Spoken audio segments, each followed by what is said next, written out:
Hello everybody, welcome to Transition Tuesdays. For this Tuesday, July 30th, 2019, I am your host, Russ Williams. I'm glad you could be here today. I'm quite aware you could have been anywhere in this world today. You could have been anywhere in this world today. But you decided to be here with me, and I appreciate that. And more importantly, I appreciate you. So welcome to Transition Tuesdays on this last Tuesday of the month of July. So welcome. And before we get started, guys, like I try to do every show, is I really want to become clear with my intentions of the show Transition Tuesdays. And as your host, my intentions are to make you laugh, smile, think, and engage in honest conversation about transitions that affect our everyday lives. So that's what we do here, and that's my intentions for the show Transition Tuesdays. As we have John joining us, and is it Jeremiah or Jeremy Williams joining us? My apologies if I'm pronouncing it incorrectly. Don't discharge that tomorrow, okay?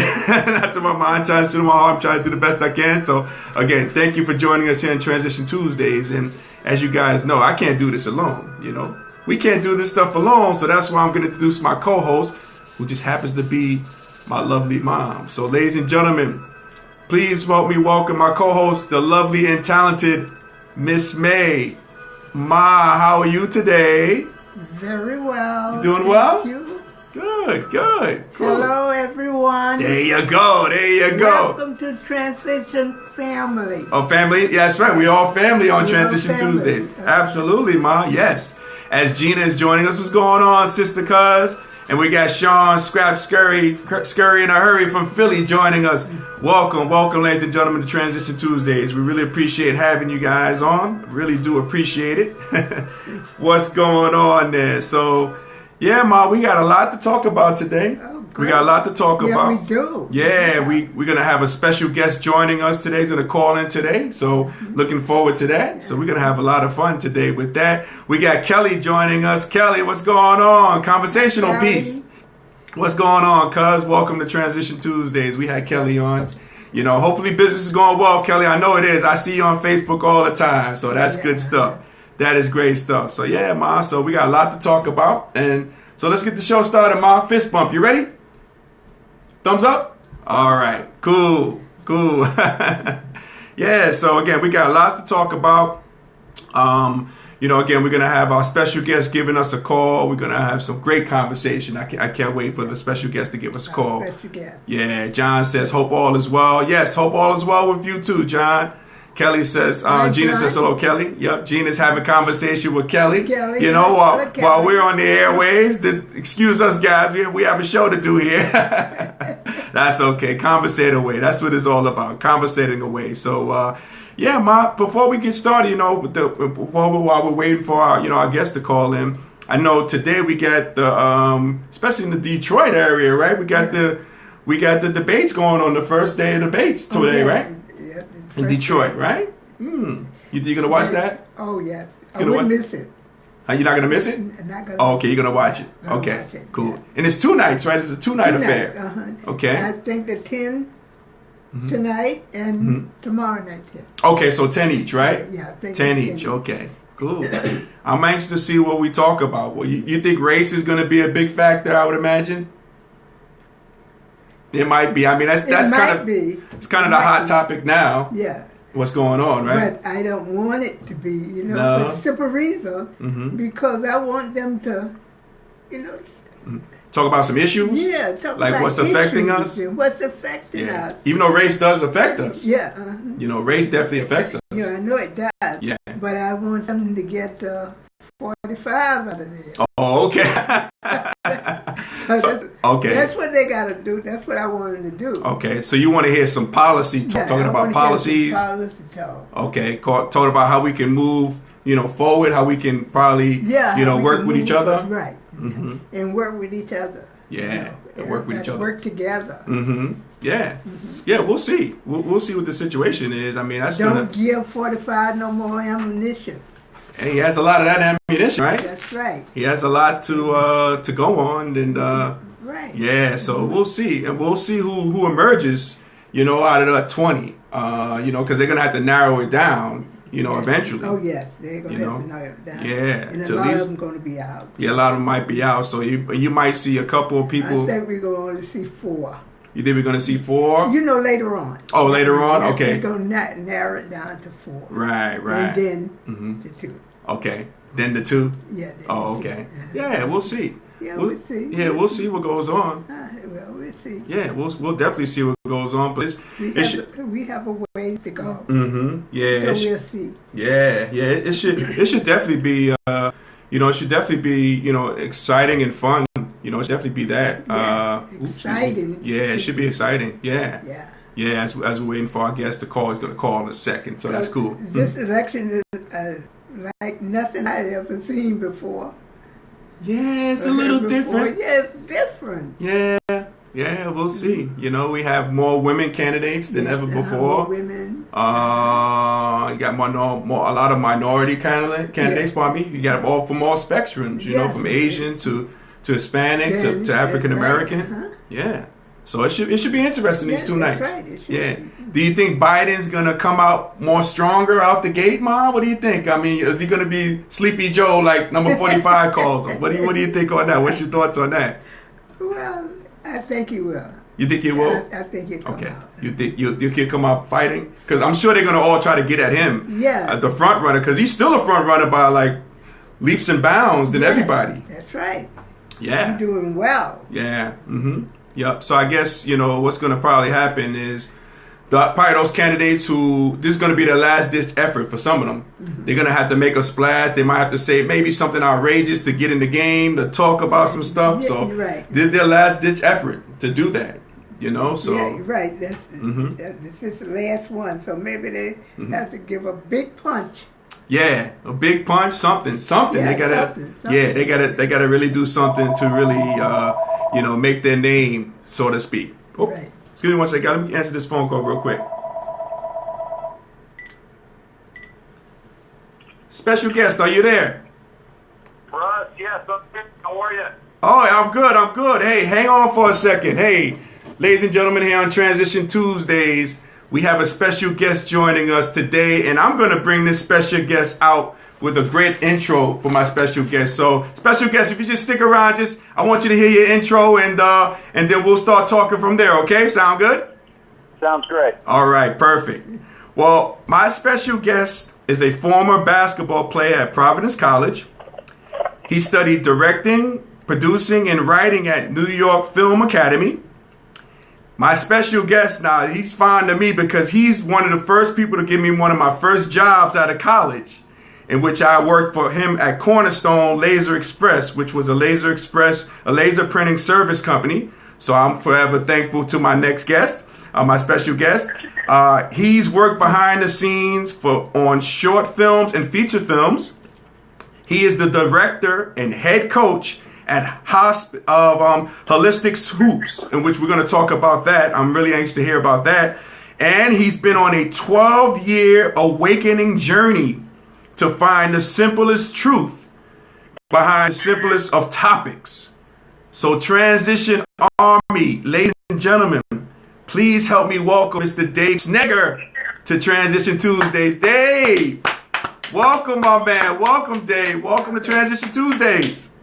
Thank you, Russ. That was a beautiful introduction. I think anytime I'm down in the dumps or my confidence is low, I'm just going to replay that. Oh, I appreciate it. Hey, no problem. You can have that. No, well deserved on that as well.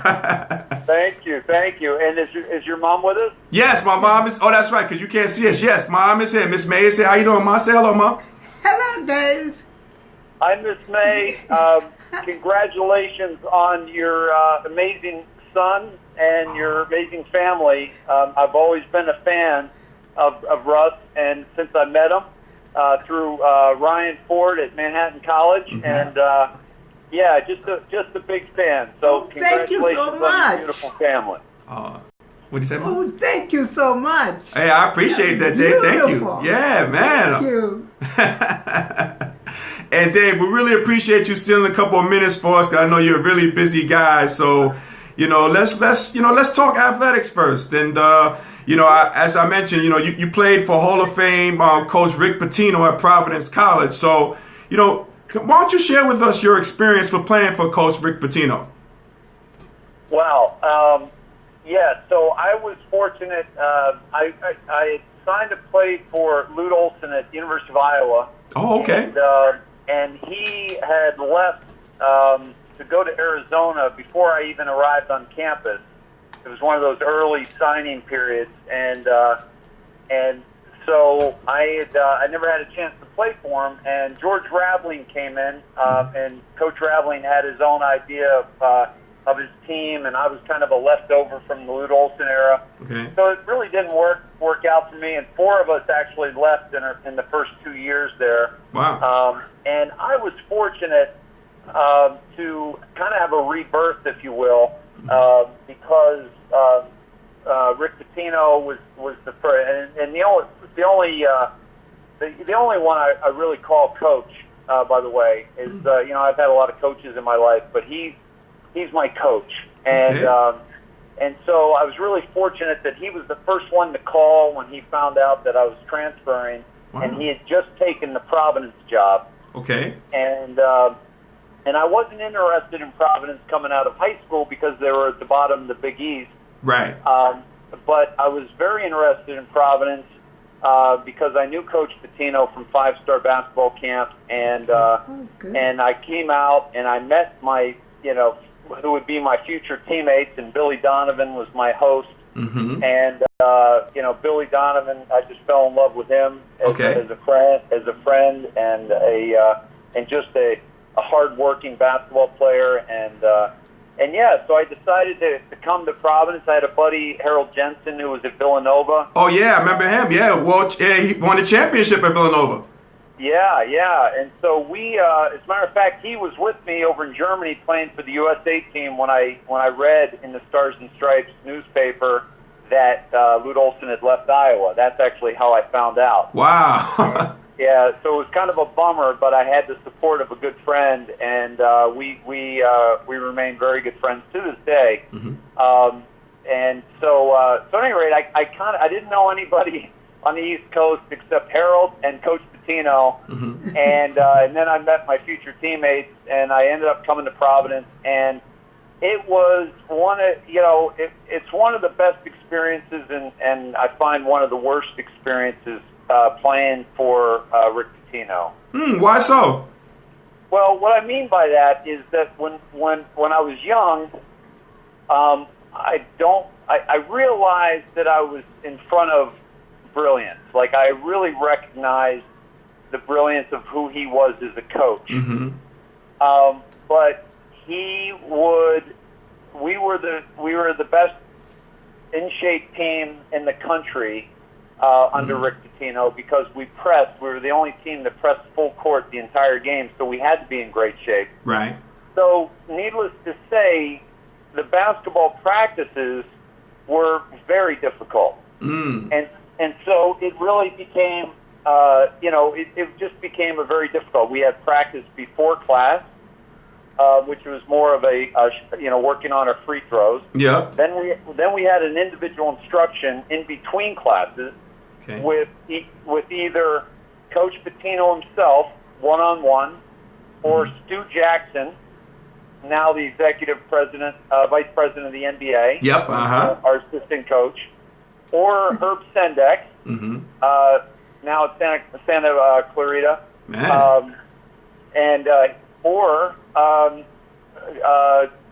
or Jeff Van Gundy. Man. Oh, yeah. All these people, yeah, in the NBA, Yeah. right? Mm-hmm. Who was our grad assistant.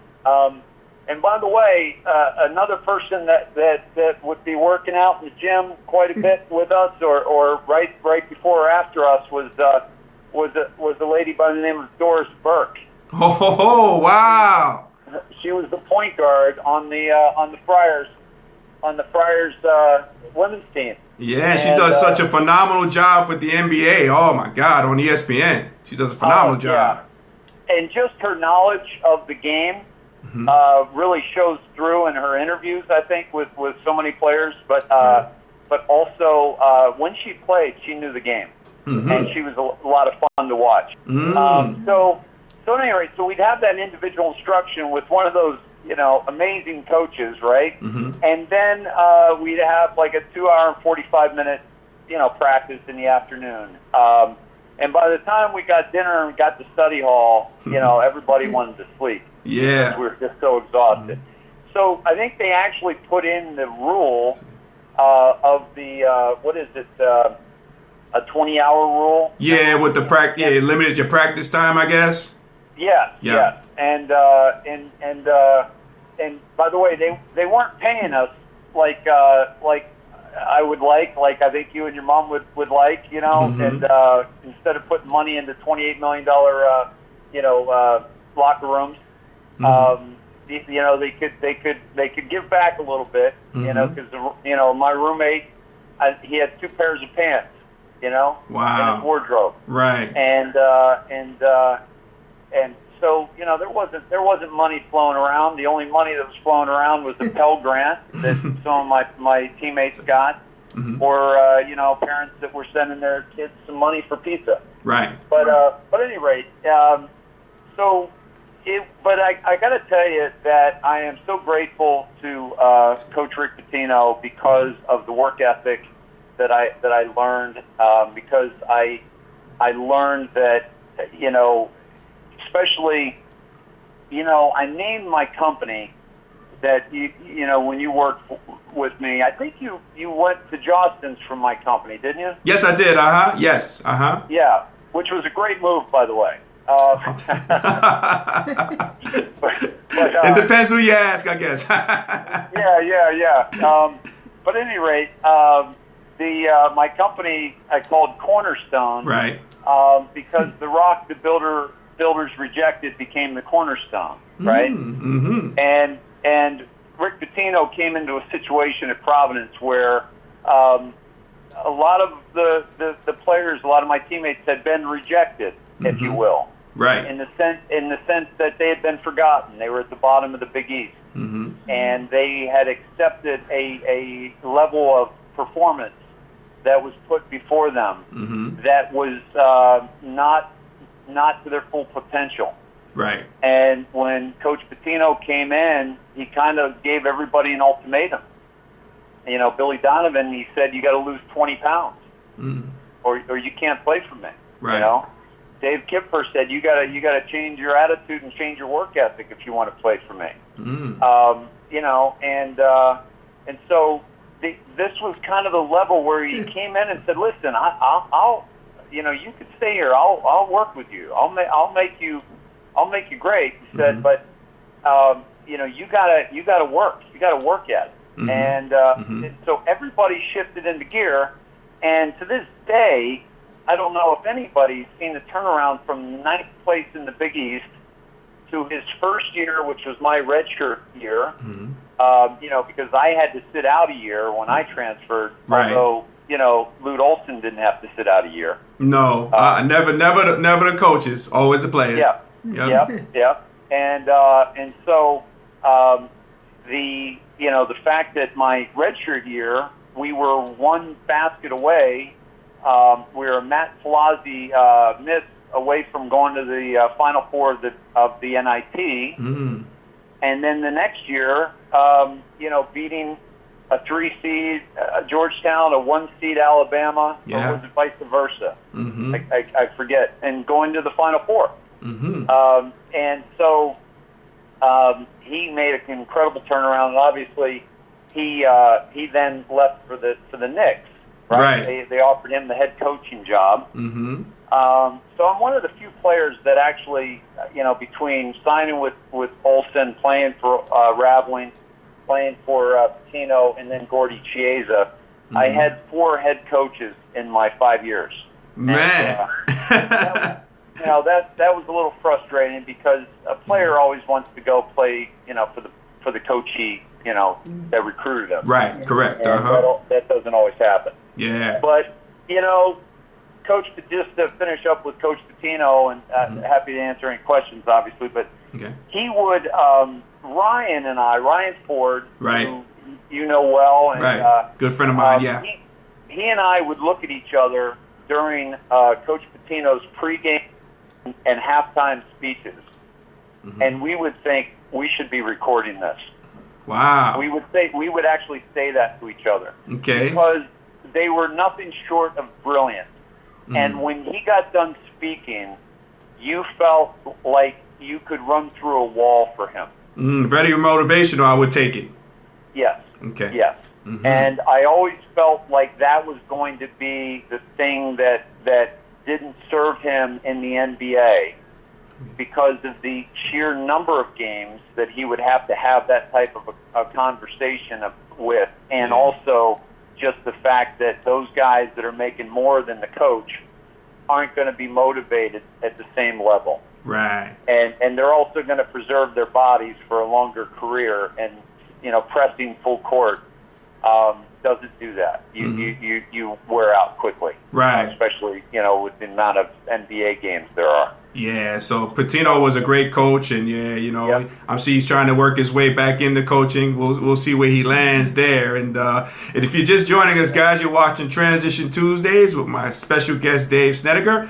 As we have Mark watching, Mark has joined us. We have Word Smith is joining us. We got Crystal Robinson joining us, and we also have Don joining us. Welcome, guys, to Transition Tuesdays. So, yeah, Pitino was a special guy, special coach, and about your playing career, a little bit about your playing career. Like for you, Dave, how were you able to make the transition from student athlete, in which you were, to an entrepreneur? How were you able to make that transition? Well, I would say that for me, I kind of always felt like I wanted to own my own business, and a friend of mine who was actually, I met him, his name was Ken Cafaro, and I'm eternally grateful to Ken and his family. Okay. And basically, when I had a back injury when I transferred to Providence, I was doing like deadlifts and squats in Washington, D.C., and playing in the Kenner League, and making John Thompson, which was one of my favorite stories of all time, was George Raveling was there after I had transferred from Iowa, and he was sitting next to John Thompson, and I was I played with David Wingate and Tommy Amaker. Oh boy! And I was having I felt reborn, right? And so I was having a great summer league, and I was just tearing it up, and played against Michael Graham and Adrian. What's his name? Adrian Branch. Adrian Branch from Maryland, yeah. Yeah. Some great players. And somebody told me that Thompson turned to Raveling and said, "How did you ever let this kid go?" And so that So, but at any rate, I was doing deadlifts, I was doing squats, and I hurt my back. And so I was out my redshirt year and half of our Final Four year, and then re-injured it in my fifth and final year. I had finished my education on time, and then I got halfway through my master's in business, my fifth and final year, and I was planning on, I couldn't go pro because of my injury, and because, it wasn't like anybody was beating down my door either, because they'd kind of forgotten about me. Right. But, yeah. But I ended up. A friend had offered to pray over my back. Actually, a teacher at Providence, Professor Reed, had said, "I've got some friends that they pray, and they offered to pray over my back." And I said, yeah, I'd be willing to try it. And so they did, and I met them, and I got close with them.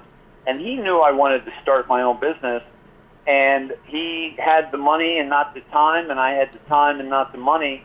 So when I couldn't go pro and I was finished with my eligibility, he mentioned this business to me, and we flew down to Texas, learned how to recycle these toner cartridges, and I just kind of jumped into it. And I felt like I knew enough about business, and so for me it was kind of like, well, what do I do next?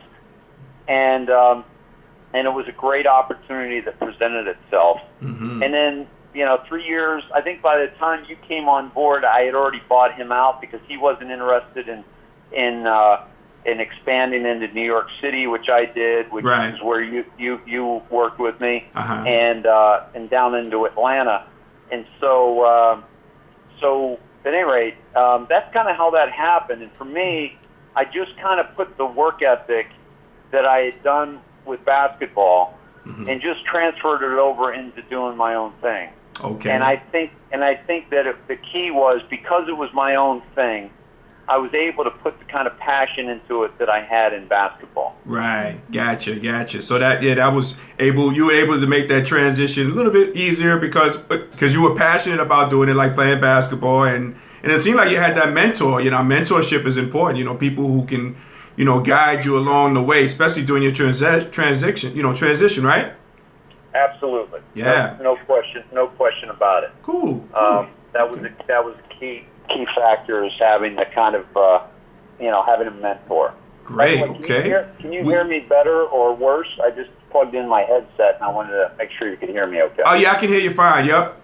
We can hear you fine, as we have Mary joining us, and we also have Derek Canada joining us, one of Iona College's finest players ever to play at Iona College. Derek Canada is joining us. So. Oh, wow. Yeah, so we got some royalty on the line. I'm interviewing royalty. We got royalty watching, Good day today. Good day. I'm honored. I'm honored to be speaking in front of basketball royalty. Absolutely. Yep. Yeah, absolutely. From all walks of life, everybody. So, and don't discount your game here, man. Oh, I appreciate that. I used to come watch you play, and I really enjoyed it.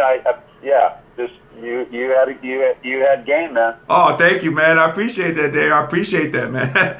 The key is I had game, not anymore. I say that about myself too. There you go. I'm in the same boat. Absolutely. Hey, so Dave, like I mentioned in your intro, you being the director and head coach at Holistic Hoops. Talk to us a little bit about the concept of Holistic Hoops, and how can players benefit from being part of your program? If you could just talk a little bit about that. Sure. So I just finished up a camp here. I go do a summer camp 9 to 3, and I do it pretty much all summer long. Okay. I know a lot of people do camps like a few weeks, and they pack it full of 60, 80, 100 players or whatever. Mm-hmm. And I do about 6 to 7 weeks of camp over the summer, and I'll have between 12 and 25 kids. Okay. And the key with the Holistic Hoops, and it's interesting that we're jumping from, Coach Rick Pitino, who is a type A personality, right, a yeller, a cusser, but yet a motivator, mm-hmm. right? Mm-hmm. Is that what I'm finding by, I was raising money for a project years ago, and then the 2008 crisis hit, and it wasn't the type of environment to be raising money in, because everybody was kind of holding on to their money, and they weren't making speculative investments. Mm-hmm. Okay. And so I said, well, what do I know? I know basketball, so I hung my shingle, so to speak. Mm-hmm. Came up with Holistic Hoops. My website's holistichoops.net, like the basketball net. Okay. And I basically I wanted to shift. I had a little girl in 2008, and as a parent, I had to learn to pull my ego out of parenting. Okay. If she did something wrong, if she didn't listen to me, I had to not take it personally as a parent, right? Mm-hmm. She wasn't doing anything against me. She wasn't defying me because, she wanted to show me something, show me who's boss. Mm-hmm. She's just learning. She's in development. And so I had to kind of extract my ego out of it. And in parenting, I also realized that my ego was tied in with my players, because I was coaching club teams at the time. Okay. And by the way, one of my friends did a video. I think it's over 1 million views now. Okay. Called Paul Dave's Holistic Hoops. Okay. And Oh, so you're tall Dave, right? I'm Tall Dave, yeah, because my buddies that I played football with, I still play beach football in Playa del Rey, which was my home. I lived on the beach in L.A.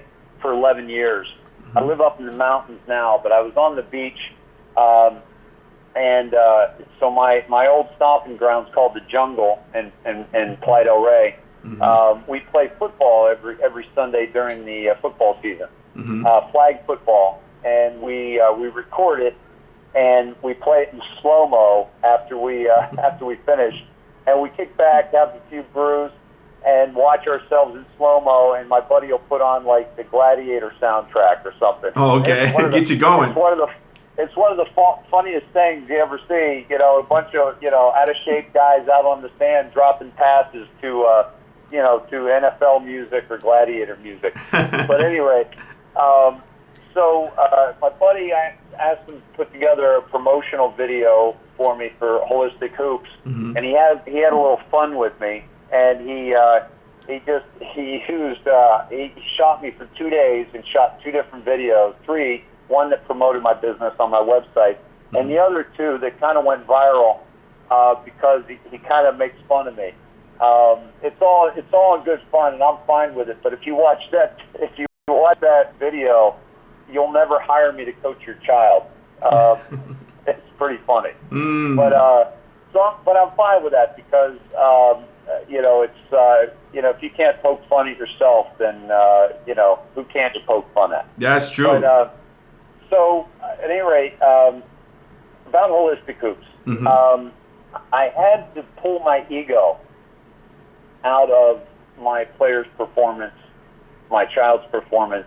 Okay. And I also realized that when you have somebody like Rick Pitino yelling at you, screaming at you, making you do things, when you pull him out of the equation, the player has a vacuum, and if they're not self-motivated.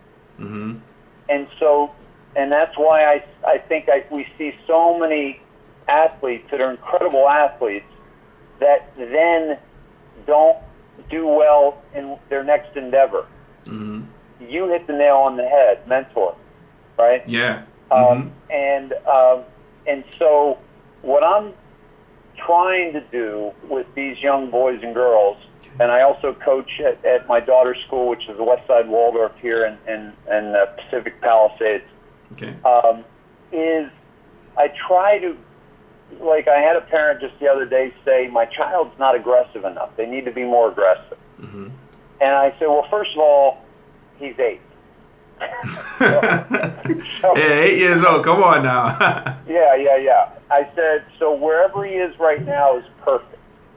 I said, but I will tell you what I've done with a player who everybody told me he needs to be more aggressive. He needs to be more aggressive. And I started coaching him at 6th grade. I said, I never used the word aggressive with him. What I did was I showed him how to go after a rebound. And he went and he did it. And he felt great about it. And I reinforced that. And I said, anytime you don't get a pass, that shot is your pass.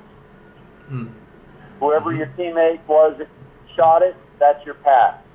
If the other team shot it, they're passing it to you. You just got to go get it. And so I taught him to do that, and then I saw his reaction to it. And he wanted more and more of that. Then I talked to him about, hey, if somebody takes the ball or you make a mistake, you can go steal it back. You can go take it right back from them. Just basic things like that. And the next thing you know, a few years pass, and I'm watching him play for the city championship for Venice High School, and of which he was the best player and the most aggressive player on the court.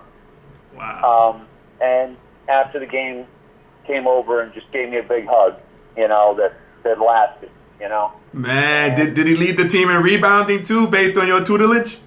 Oh, yeah. All right. Yep. Absolutely. That holistic approach. Yeah, so because I want it to come from internal. I want it to come out of them, not to be beaten into them or yelled into them or screamed into them. I want them to find it within themselves, because when I'm out of the equation, I want them to be able to continue on. Right. Kind of find their truth, if you would, right? Yeah. And sometimes it's not basketball. Right. You know, sometimes it's something else. Yeah. But I want their experience with me to carry over into whatever it is they do. So I cover, like, I use a technique that's very unique. I've never seen it taught, and I've worked with professional players as well, semi-pro guys, that it blows them away. I just worked with a girl yesterday. I saw her shooting around because I was working 3 boys out, and I saw her shooting, and I showed her this one motion shot that I teach, and she was blown away. And because I asked her, you know, girls set their shot in front of them most of the time. And they have to be open to get their shot off. Right. I'm generalizing. This is how it's taught to boys as well. And that is, set your shot, you know, high as if it's going to be over the outstretched hand. But no, you got to set your shot back where the ball's protected, and then come up through in one motion curve. Because you can accelerate on a curve. You can't accelerate through sharp angles. It's just like driving. Okay. Right? You come up to a turn, sharp turn, you got to slow down. Okay. If you're getting on the freeway and it's wide open, you can accelerate because you're on a curve, even though they're both turning. Right.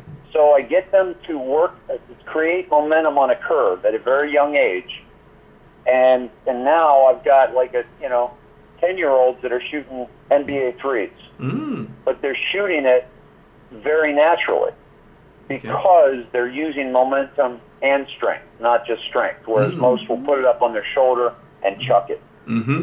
Man, so, and you mentioned there, Dave, too, like, if people want to get involved with, they can go to holistichoops.net. That was? Yes, absolutely. Oh, okay. Absolutely. Good. I do training. I do training. I do FaceTime training. I do in-person training. And as far as I know, people keep coming back and people keep referring. So I'm doing something right. Yeah. Absolutely. Yeah. So that's really good stuff. And who we have joined? We have Jeanette joining us, and we have Jay and Nolan joining us. Welcome to Transition Tuesdays. Again, you're watching Transition Tuesdays with my good friend, my special guest, Mr. Dave Snedeker, joining us as well. So, yeah, Dave, I mean, that's great stuff, what you're doing there with the Holistic Hoops. And let's talk a little bit now what you're doing now. You know, I know I've been looking at your journeys, like the videos, and, you know, share with us, if you would, Dave, some of the simple truths that you uncovered during your 12 years awakening journey. Can you share with us a little bit about those simple truths you talk about in your videos? Yes, absolutely. Okay. And thank you for watching and listening and wanting to have me on to talk about this, because to me this is the most exciting thing I'm doing right now, and I love what I'm doing with these young boys and girls. Right. And giving them confidence and working with them in that way. But I think the most important thing that I'm doing right now, and that is just kind of doing what you and Miss May are doing, and just talking to people and getting their feedback and speaking your truth, right? Yeah. And I think that many of us aren't speaking our truth for whatever reason, because of our job situation or our friend situation, or we don't have the confidence, we don't have the voice, and yet in this day and age, it's very powerful to be able to just turn on your phone or turn on your computer and just start talking, and before you know it, you got 1,600 people seeing it, or 2,000 people seeing it, or 250. No matter what the number is, it's more than you sitting in the dark talking to yourself. You know what I mean? Know what you mean? Yes, absolutely. It makes sense. So it's a great time in our history, in our human history, to be able to just really speak our piece. Now, my piece began about 12 years ago. It was about a year before my daughter was born. Okay. And I thought, listen, if I'm going to bring a child into this world, I want to have a better handle on that. Mm. And I had been, at the time, I had been successful. I had made feature films. I had run a business. I had played pro basketball. After my back healed, I ended up going over to Turkey and playing pro over there and playing in the Global Basketball Association. I don't know if you remember that. But yeah, I do. Yeah. Okay, so I went down to Nashville, and we were the Music City Jammers, and we won the first and only GBA championship. Mm-hmm. And that was to me that was a big thing because I always said I was going to play pro, and the back injury kind of got in the way of that, but I ended up doing it, and that's one of the goals that I set that I achieved, and then I was good. Mm-hmm. But the so I'd done a lot of pretty cool things in my life up to now. I have a pretty high IQ. Mm-hmm. I think I'm well spoken, well versed on a lot of different topics. Okay. But here's the bummer. I basically realized that I knew nothing, and that everything I thought I knew had been taught to me or told to me through education, through television, through media, through movies, through documentaries, whatever it was, through parents, through grandparents, that so much of what I had learned, and I'm not talking about the really powerful stuff that we learned from our parents and our grandparents and our foundational stuff. I'm not talking about character and how to treat people and how to say thank you, please, how to say I'm sorry, right? Which I'm teaching these young ones that after I give them a popsicle, so I'm not talking about that stuff because that stuff is very powerful that we learn from our family. Right. I'm talking about the way that our government works, the way that our system is run, who controls this planet, who controls the banks, who controls the debt, who has done what to the inner city of this country, of the world. Why is there poverty? Why is there pain? Why is there famine? Why was there genocide in the 20th century? Of 250 million people at the hands of human beings. And I started really awakening to those things because I really wanted to know more about the world around me. And I even delved into where we came from and how we got here, and I've gone down a long path with that, and that's a whole show in itself. But so as I every door that I opened up, Russ, was a long, dark corridor and into another huge room with a bunch of other doors. Okay. And with each door that I walked through, I learned how much little I actually knew. And I said, my friend the other day posted on Facebook that I was talking about Epstein over a year ago. Oh, okay. I was telling them about him over a year ago. Wow. So you knew about this guy years ago, like a year ago, like the trouble. Like, did you foresee this guy getting in trouble? Oh yeah. Oh, okay. Yeah. If justice would be done. If justice would be done. But I will tell you this: if Hillary Clinton was in the White House, he would not be in jail right now. Why do you say that? Because they were close friends. Okay. And because Bill Clinton was on his Lolita Express, which I talked about, I think on Facebook 3 years ago. Okay. And Bill Clinton was on Lolita Express 26 times. Are you familiar with the Lolita Express? No. Can you share with us what exactly is that with the audience? Okay, yes. folks, not to get too dark, but sometimes I go into dark places, but the only reason I go there is so that we can bring the light. Mm-hmm. Because you can't light a dark room from the outside.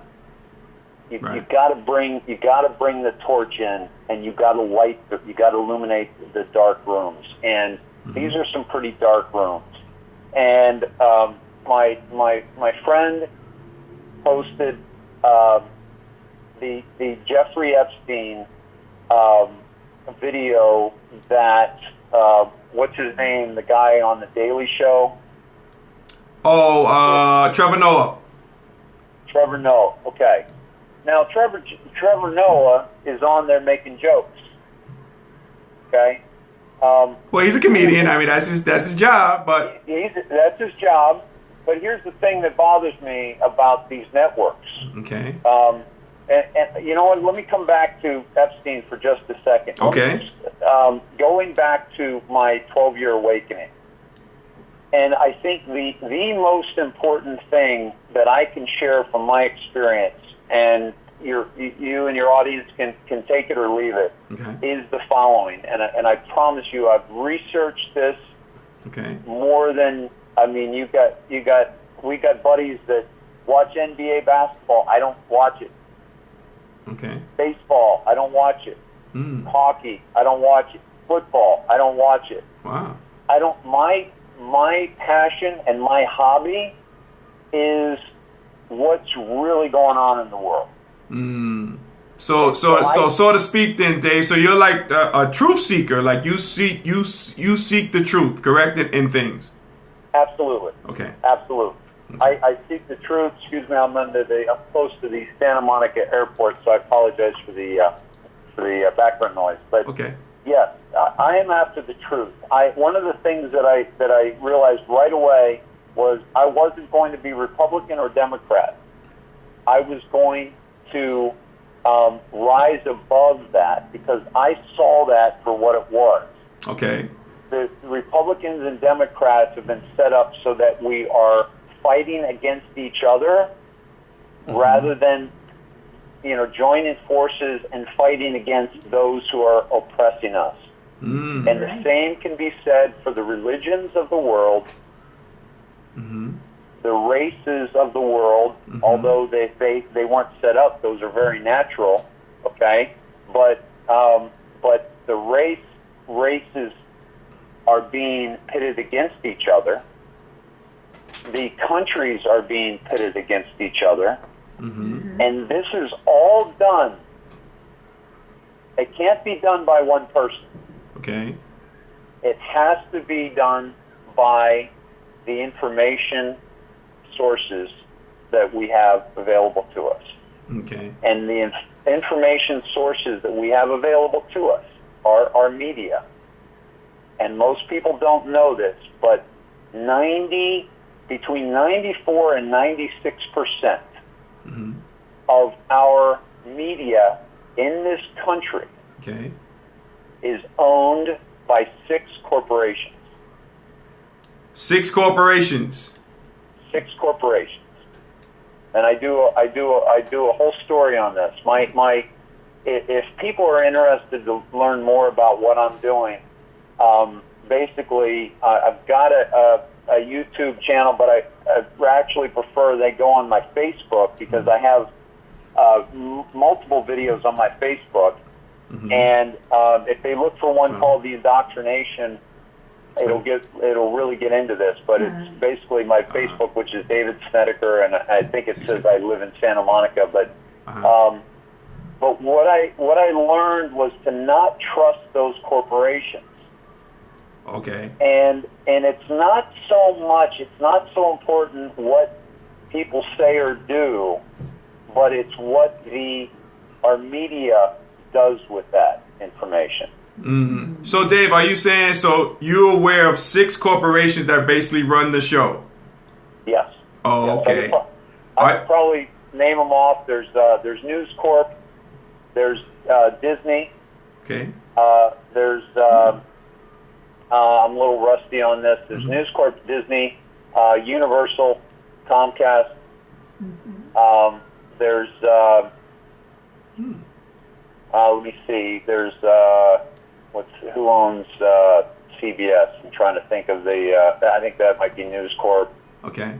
Yeah, but there's you guys. You can Google it and you'll see it. But they control the media. So here's the thing about it, and this was said a long time ago, that back in Russia, people used to have news, but they knew that it was propaganda because they had Pravda and it was state-owned.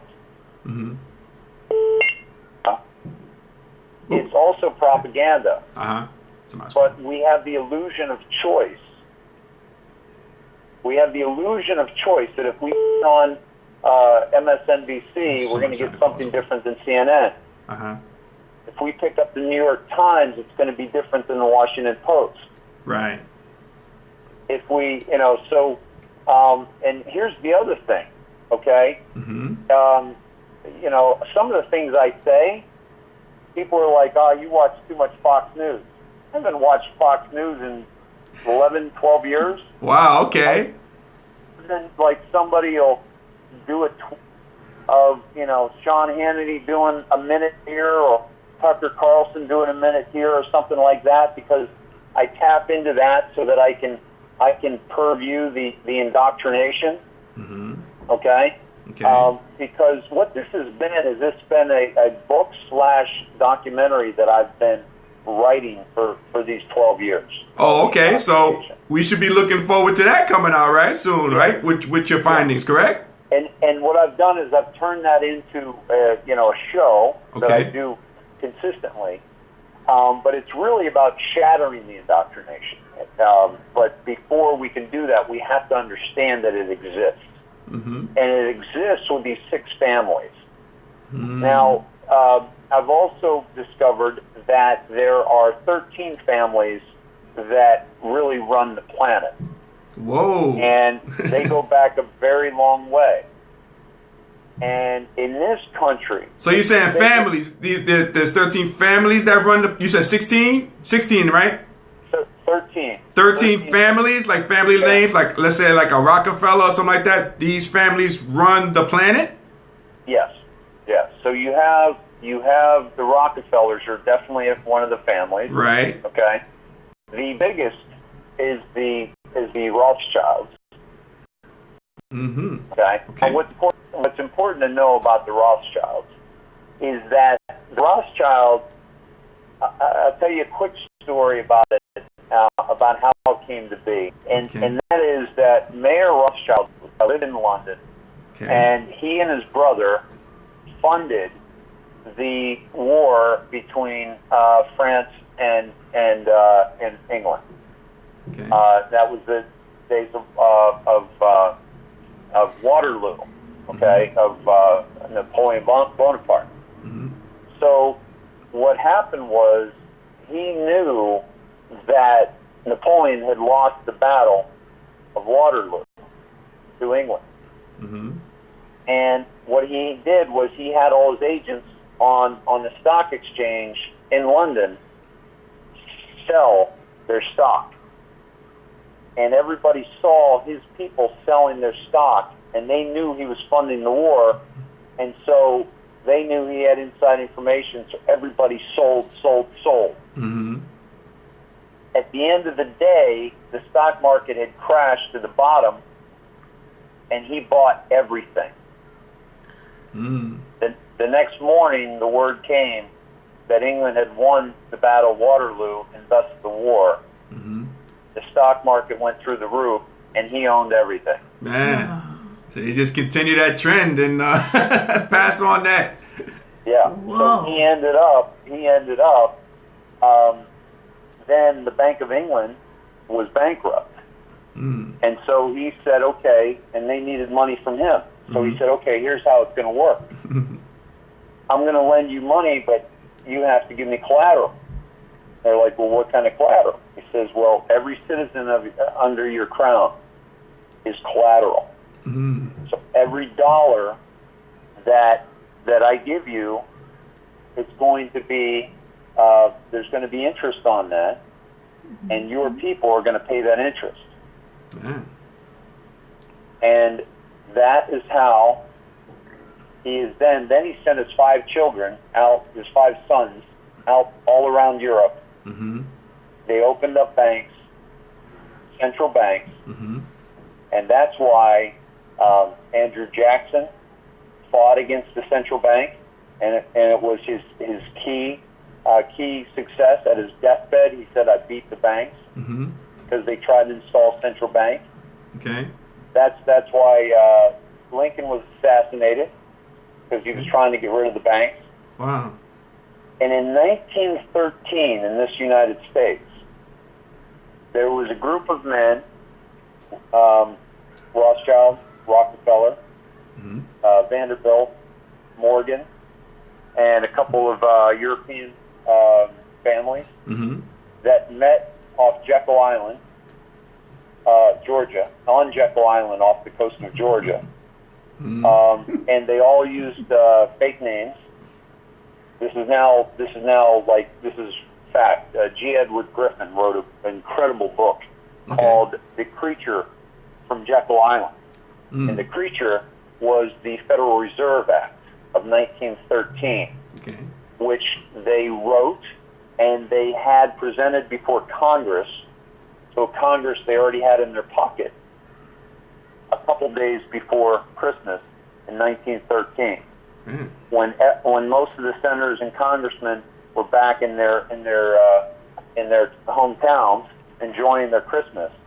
They passed the Federal Reserve Act of 1913, which stated that all the money that was created from here on out would go through the Federal Reserve, which is a private corporation. Okay. It's a Delaware corporation Okay. owned by these families, All right. and that every dollar created would bear interest.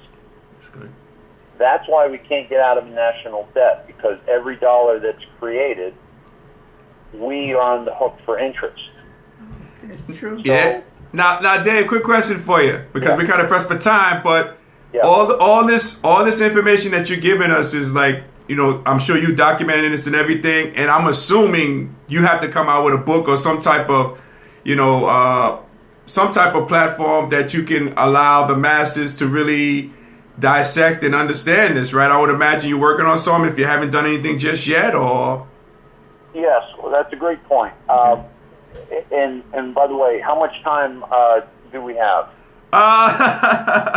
Well, we're kind of pressed for time a little bit, but I just wanted to get your thoughts and feelings. I didn't know we're gonna, dive deep like we're diving into. I mean, you're giving us some really good insight on, especially like those 13 families who run the world. That's great insight here on Transition Tuesdays. Yeah. You talk about a transition or pivot. Yeah. I mean, you definitely gave us that, Dave. Well, thank you. Yes. So basically, when you asked me about what topic do you have for transition, the main topic that I have is that where we're at right now in our society is not a good feeling, right? For a lot of people. Correct. And what's happening is that, and this is happening a lot more than we think, because the mainstream media isn't going to cover it. Mm-hmm. People are flocking away. They're in droves. They're moving away from mainstream media. Okay. They feel, there's a general feeling like, okay, we've been lied to about these things, or our emotions are being tugged in different directions. Mm-hmm. And and I basically my platform is the indoctrination. David Snedeker Facebook, but I'm going into the indoctrination. My YouTube channel, where I'm going to break down every single aspect of this. Incarceration nation. Our brothers and sisters who are being enslaved behind bars. Yep. Over non-violent crimes. Right. That is an epidemic. Mm-hmm. And when you look at why, when these prisons are private corporations that are on the stock market, that has to shift immediately. And so that's the indoctrination. And we don't have our mainstream media covering the areas that really matter. Right. So you would provide that vehicle instead of going to see that from mainstream media. David Snedeker, the David Snedeker report, in a sense, will provide that information to individuals. Is that correct? Exactly. And in terms of like backing up what I'm saying, okay, all you have to do is look at the Google. Actually, don't Google, by the way. Okay. It's become a verb, but I recommend folks use DuckDuckGo or a browser called Brave. Okay. Okay. Okay. Neither of those track you.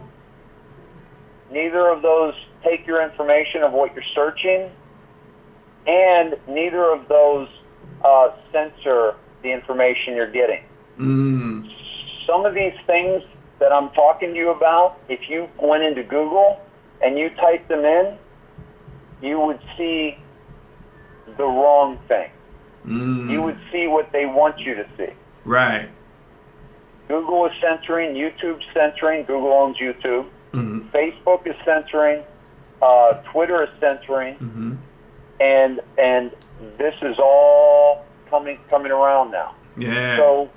So without getting off on too much of a tangent, what I'm saying to you is that when I talk to you about certain things, and I'll mention certain corporations that these are private enterprises that are making money with every person that is enslaved behind bars, and that we're creating a culture and we're putting these young men and women, and let's be honest, a lot of minorities. That's right, black and brown people, absolutely, sure. Young men and women of color that are being locked behind bars, and because they never had a chance, because they were put in the system early, right, and they were kept in the system, and they were never able to break out of the system. Why? Because the system makes money for individuals. Money makers, yeah, absolutely, yeah. They're building more prisons than they are schools. Yep, and if you take away that financial incentive, and you make real laws that are there to protect people and not enslave them, that's where we need to be. And so I talk about, the Buddha said we must be in the solution, right? Einstein said that we can't solve the problems in the same mindset with which we created them. Right. And so we have to shift our mindset. We have to shift our paradigm. But in order to do that, we have to see that what we're being fed every day in and day out, by the newspapers, magazines, television, is not in our best interest. It's meant to manipulate us and control us. And I do a whole bit on the psychoanalyst, father of psychoanalysis, Sigmund Freud, and his nephew, Edward Bernays, who took his information and became the father of propaganda. And I do a whole bit on that, and how he got women to smoke. He got us to eat bacon with eggs for breakfast. How he got us to want fluoride in our water, which is not good, by the way. Step one of breaking free from the indoctrination: stop drinking fluoridated water. Man, hey Dave, you were dropping some jewels, man. Especially with people. I guess a lot of people don't know what's going on. Hey Dave, before we go, how can people get in contact with you if they want to contact, so you can talk to them, or how can people get in contact with you real quick? So my Facebook is David Snedeker, and I think it's David Snedeker 1, but it shows Santa Monica, David Snedeker, and you'll be able to see. I have all my videos public there. And I have I can be reached via email. At Shattering the Indoctrination. Wow. Gmail. Man, okay. Shattering the indoctrination. Shattering the indoctrination. That's what we must do. We must do. We must shift the paradigm. Man. And then my YouTube channel is The Indoctrination. Okay. But I have not transferred over my video. I only have a couple videos on there. Okay. And I haven't transferred over the good content yet. Okay.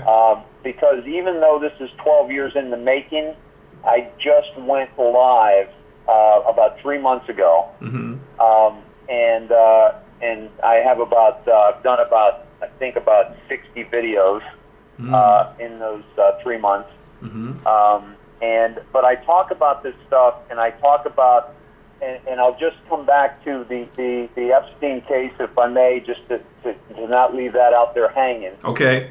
Is that years ago, a year ago, I had a conversation around the bonfire at my house with two friends, and when Epstein was arrested, they posted, listen, this is, you were talking about this a year ago, and we thought you were crazy.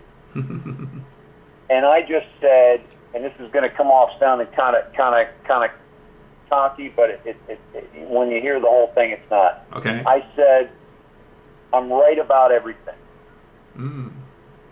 I said, not because I'm smart, because I'm smart enough to know that I was dumb about everything, and that I had been lied to about almost everything. And so I set about to find the truth under every rock, behind every door that I possibly could. And that's what I've done. And I've spent an inordinate amount of time that is not, I would absolutely have to say, not benefited me financially, has not benefited me career-wise, and it has been at the detriment of all those things. Because it takes you down these paths that, and what I want to do is I want to help people with the transition out of this matrix, out of this indoctrination of these 6 families, these 6 corporations, and these 13 families, out of the debt slavery, out of the incarceration nation, out of the medication nation, which is killing more people than it's helping. The cancers that we're getting from our environment because we're being exposed to these chemicals in our everything we use. Right. Our high fructose corn syrup in our soda. I gotta go above and beyond to pay for organic food and organic popsicles for the kids, because I'm not going to give them high fructose corn syrup. I have a pizza party on Friday, and I go and I get corn syrup soda so they can have a nice treat without the diabetes in a bottle. Right. Yeah. Man. So we're being exposed to all these things, and I want to help people transition out of this state that we're in into a new paradigm of truth, of love, of support, of friendship, of real knowledge, of just living. We all want to just be with our loved ones and our friends and our family and have a good day and go to a ball game or play a ball game or toss a ball with our kid or dance with our daughter or we want to do these things without having to have the stress and the pressure that is planned and orchestrated to keep us down, all of us. Right. Well, Dave, I'll tell you, man, you have said a lot of your truths and a lot of truths out there. I think the key to life is information, I think, and you have given us a lot of information. And I know you're a truth seeker. You're a person who wants to spread the truth, and every little nook and cranny, like you said, spreading the truth. And here on Transition Tuesdays, we'd love to have you back on again, and you can continue. You have a platform to do that here on Transition Tuesday. Sound good to you? Sounds great. I love what you guys are doing. I think I love watching you and your mom. Thank you. and I see I feel the love in the air. I feel the passion with what you're doing, and one of the things I love is you ask. You're like, hey, I don't know, what do you guys think about this? You know? Right. And you and it opens it up for conversation, right? Right. It opens it up for somebody to say, you know what, I don't really agree with that, or I do agree with that. And we've gotten away from just honest and civil dialogue. Yeah. Right. And by the way, that hasn't happened because of anything other than the media. And so I think we're breaths of fresh air. I hope, in this world of where we're not feeling good about the people we're hearing, and you and your mom are a part of that. So I'd love to be a part of it. I'd love to be back on with you in the future, and I'm grateful for the opportunity to catch up with you and have a conversation with you both. Absolutely, yeah. We appreciate that, Dave, and anytime, we'll definitely be reaching out in the near future to have you back on so you continue to spread that truth. Awesome, and I'll put you on my Facebook page after you post this. Absolutely, that's great. That'd be great. Awesome. Cool. All right, Dave. Thanks again, man. Appreciate your time. You're welcome, and all your listeners, thank you, and all the best. Thank you so much. All right, take care. All right, bye-bye. Wow. What time is it? That was a lot of... What time is it, Mom? We got time. But let's just digest, that conversation. I think that was great conversation by Dave Snedeker. Yeah. He's a truth seeker. He's a guy who tries to expose the truth. And I learned a lot. I mean, he was saying, there's 13 families out there that control the world. Not the United States. That's pretty interesting. There's 6 companies that control. He said Rockefeller definitely will.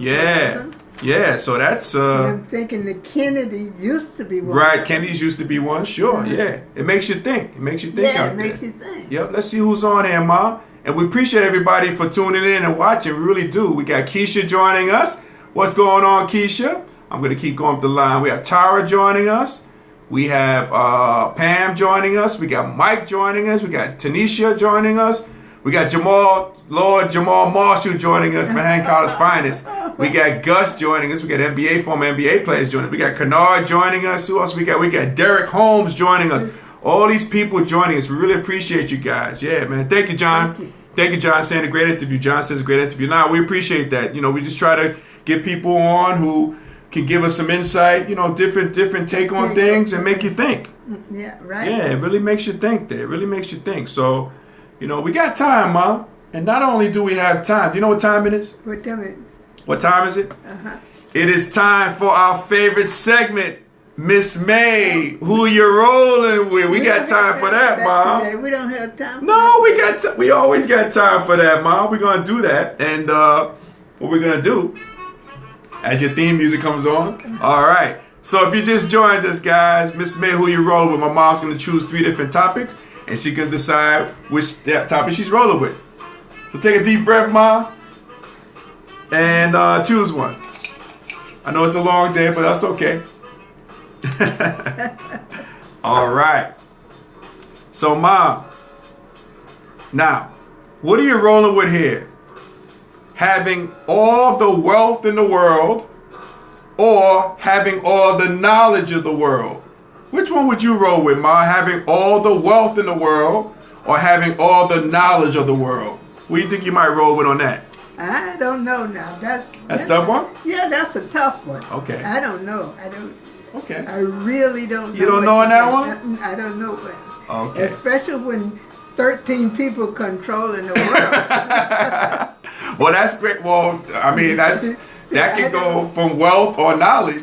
That's right. It can go from wealth or knowledge or anything else. Okay. Well, I really You don't know about that one? I don't know about that one. Okay. Well, for me personally, I'd rather be the owners of knowledge than wealth because I think that knowledge can lead me to that wealth. So I'd rather be. But you didn't say that. You didn't say what it would lead. What did I say? Okay. What did I say? Okay. What you wanted to be now. Yeah, okay. So having all the wealth in the world now or having all the knowledge in the world now? Yeah.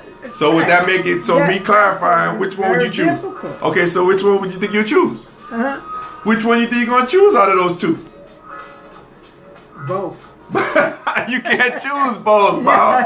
One or the other. One or the other. Come on. I want knowledge and also I know. wealth. But which one you want first? This very second. Come on, I ain't gonna keep you off the hook now. Which one? I think I would want the wealth first. You want the wealth? Then I can buy my knowledge. Okay, I got you. Let's do another one. Okay. All righty. All right, thank you, Mom. Now, this is a good question, Ma. Now. Oh, no, what is This is a very good question. Now, if a friend of yours was being cheated on, okay, and you had knowledge of that affair, what would you do? Would you tell your friend they're being cheated on? Or would you say nothing? So I'm going to repeat that. If you have a friend that was being cheated on, okay, a good friend of yours being cheated on, they have no idea about it. Now, would you tell your good friend that they're being cheated on? Or would you do absolutely nothing and let it play out? I know it's a tough one. A good friend of yours. Good friend. That's a good friend. Good friend. What would you do? I would tell the one that was doing the cheating, I would talk to them and tell them, try to get them to stop.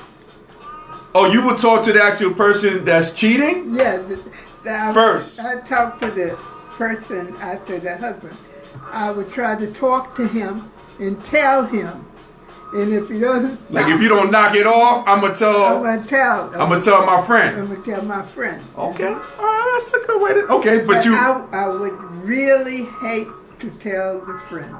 Okay. But my friend. But you being a good friend, I'm gonna imagine you're gonna tell your friend. Yeah, being a good friend. I would really, because that would bother me as much as it would bother her, and I know it would upset her. Gotcha. So I would, Tell her. Yeah, tell her. You would talk to the person in question first before you talk to the friend. But I'd be glad for someone else to tell you. Her, if that was your case, if that was in your case, you would want somebody to tell you, right? Yes. Okay. Yes. Gotcha. I want somebody to tell me. Man, you're a good friend, Mom. You're a good friend. Let's do the last one. Oh, I like that. Okay. Last one, Mom. We're good. That's okay. The last one. All righty. Now, this is a good... Where do you get those questions? You like that? Well, you don't like these questions? Are pretty cool questions, no? I don't like them. You don't like them? No. Okay. Now, last one for you, Mom. What are you rolling with? Being right or having the last word? Being right on a subject, on something, or having the last word? Do you have to have the last word? Being right on the subject. Being right. Yeah. Okay, so you rather be right. It really annoys me when people just gotta have the last word. But I like being right. Being right. You can have the last word. Oh, okay. I got you. Yeah. Good, cool. Very nice, Mom. I like it. I like your insight on that. Oh, really? I like your insight. I know it's been a long day for you. I don't know where the question come from, though. Oh, I thought I did a good job with the questions. No? You didn't like them? Okay. Well, we'll try better next week then. Yeah, right.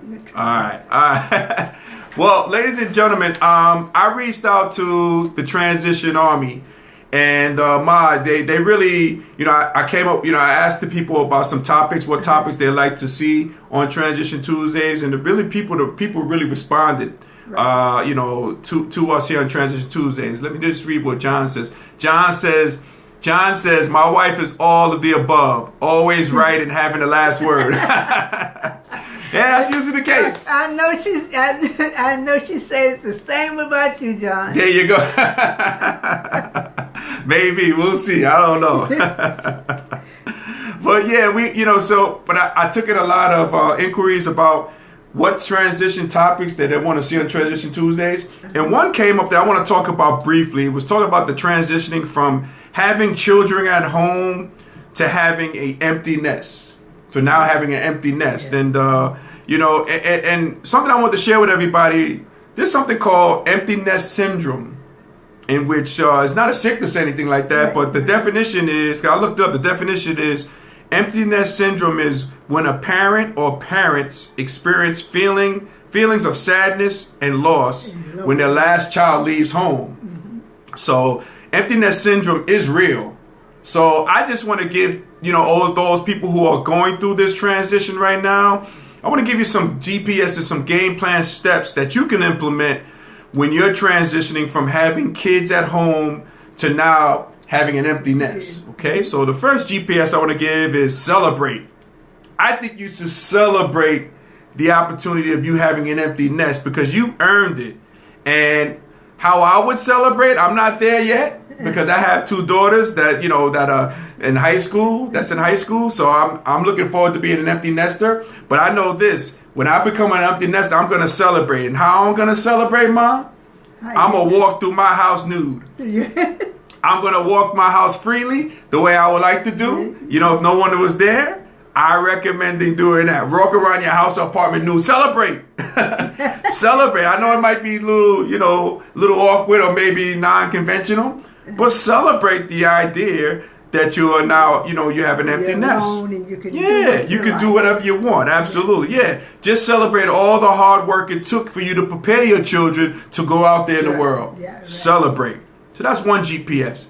Another GPS it would be, I would say, to everybody out there is to accept your new situation. Just accept it for what it is. Don't fight it. Embrace it. It's something new. It's just a new chapter in your life. So celebrate. Just accept the new situation. Another GPS or game plan step I will give out to everybody is reach out to those empty nester groups. There are groups out there, Ma, who can help people, who help you out there. Let's say, for example, you want to know more about it. You might be struggling a little bit about, maybe research those people because there's empty nest groups all around. Research it, I know Dave Snedeker talked about, not using Google, but maybe, a search engine has to be out there for you to use, Search out these empty nester groups. Reach out to family members too, because you have family members that were empty nesters.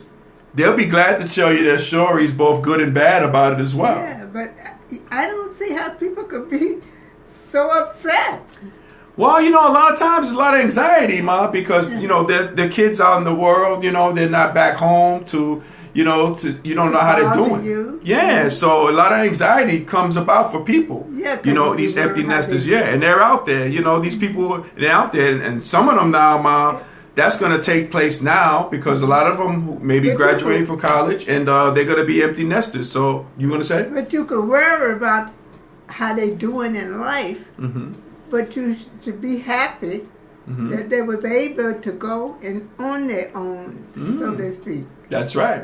Yeah, absolutely. Yeah. So there's no reason for due to your hard work that you prepared them. Yeah. So they're prepared. So now they're prepared. And to leave the nest, and that way your nest is empty now. So now you can pat yourself on the back. Yeah.